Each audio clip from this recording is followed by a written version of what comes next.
अस्सलाम वालेकुम dear student, welcome to I am chemist M D CAT lecture series को आगे लेकर चलते हैं। This is the fifth video और इसमें हम डिस्कस करने वाले हैं एवरेज एटॉमिक मासेस को। और हम देखेंगे कि एवरेज एटॉमिक मास जो है वो कैसे फाइंड आउट करते हैं। और इसके लिए हमारे पास एक एग्जांपल है जो कि आपकी बुक के अंदर गिवन है, और इस एग्जांपल को हम देखेंगे कि किस तरह इसको सॉल्व किया गया है। सो यहाँ पे हमारे पास एवरेज एटॉमिक मासेस के अंदर लिखता है कि table 1.1 of atomic masses of element shows many examples of fractional value. Actually, the atomic masses depend upon the number of possible isotopes and their natural abundance. अब हमारे पास टेबल 1.1 के अंदर क्या गिवन है। टेबल 1.1 जब मैं आपको आइसोटोप्स पढ़ा रहा था वहाँ पे मैंने आपको बताया था। तो ये दिस इज़ द टेबल 1.1। यहाँ पे देखें एलिमेंट है hydrogen, oxygen, neon, chlorine, copper और फिर यूरेनियम। अगर आप इनके रिलेटिव एटॉमिक मास AMU को देखते हो तो वो आपके पास फ्रैक्शनल वैल्यू के अंदर गिवन है। ठीक है, इन्हीं की ये बात कर रहा है टेबल 1.1 की। अब एटॉमिक मास जो है वो किस चीज़ के ऊपर डिपेंड कर रहा है, वो डिपेंड करता है number of possible isotopes of an element. ठीक है, एक एलिमेंट है उसके कितने आइसोटोप्स हैं। जैसे हाइड्रोजन का आपको मैंने बताया था ना कि हाइड्रोजन के कितने आइसोटोप्स हैं। हाइड्रोजन के 3 आइसोटोप्स जो हैं वो पॉसिबल है। इसी तरह क्लोरीन के 2 आइसोटोप्स हैं, और बाकी के आइसोटोप्स जो थे वो आपके साथ मैं ऑलरेडी डिटेल में सारा जो आपकी बुक के अंदर लिखा है वो डिस्कस कर चुका हूँ। Following solve example will throw light on this aspect. अब एग्जाम्पल 1 में क्या कह रहा है हमें। A sample of neon is found to consist of neon 20, neon 21 and neon 22. These are what? These are the isotopes. These are the isotopes of neon. ठीक है, neon एक एलिमेंट है, एटॉमिक नंबर 10 है इसका।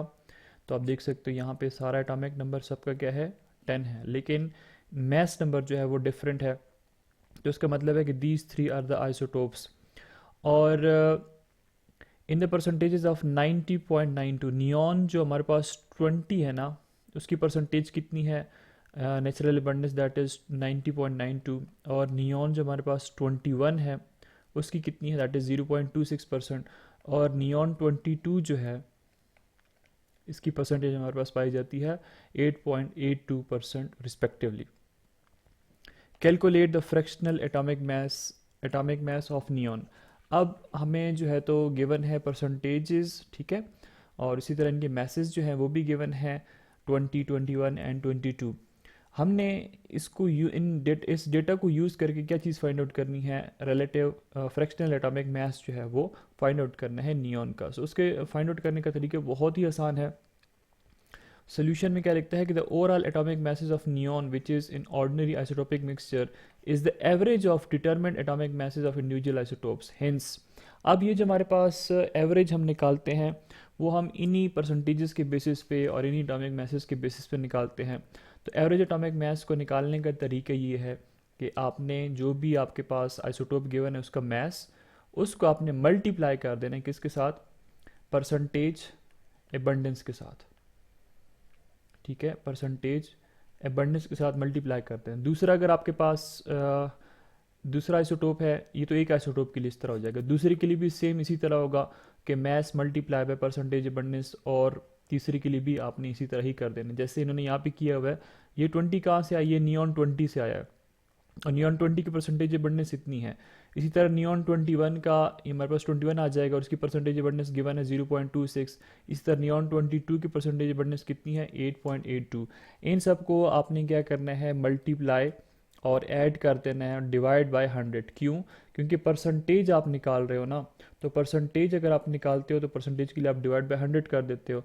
इन सब को आप मल्टीप्लाई, ऐड और डिवाइड करने के बाद आप देखेंगे कि इसका आंसर हमारे पास कितना आ जाएगा, 20.18 आंसर। ठीक है, दिस इज़ द आंसर। और ये हमारे पास क्या है, this is the average atomic mass of neon. तो आप नियॉन अगर आप देखते हो तो आपको नज़र आएगा 10 और 20। ठीक है, 10 इसका क्या है, this is the atomic number, 10 is the atomic number, well 20 is the average atomic mass. So ये जो हमारे पास 1.8 है इसको हम नॉर्मली जो है तो इग्नोर कर देते हैं जब भी कैलकुलेशंस करते हैं। Hence the average atomic mass of neon is 20.18 AMU. AMU is the atomic mass unit.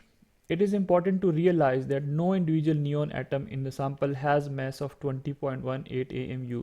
For most laboratory purposes, however, we consider the sample to consist atom with this average atomic mass. कहता है कि अब अगर हम इनको देखते हैं तो कोई भी ऐसा एलिमेंट या ऐसा कोई आइसोटोप नहीं है या इंडिविजुअल कोई नियॉन का एटम नहीं है जिसका मास जो एग्जैक्टली 20.18 हो। लेकिन जब हम लेबॉर्ट्री पर्पसेस के लिए यूज़ करते हैं तो हम इसी 20.18 AMU को ही यूज़ करते हैं। नॉर्मली हम इसको राउंड ऑफ करके, राउंड ऑफ तो हो नहीं सकता, 20.5 होता तो हम राउंड ऑफ करते हैं, अदरवाइज 20 ही हम इसको कंसिडर करते हैं। So this is how you can find out the average atomic मास। अच्छा, इसके बाद हमारे पास जो नेक्स्ट टॉपिक है वो क्या है, this is analysis of compounds, empirical and molecular formula, जो कि हम नेक्स्ट पार्ट के अंदर डिस्कस करेंगे। Thanks for watching and stay connected with I am chemist.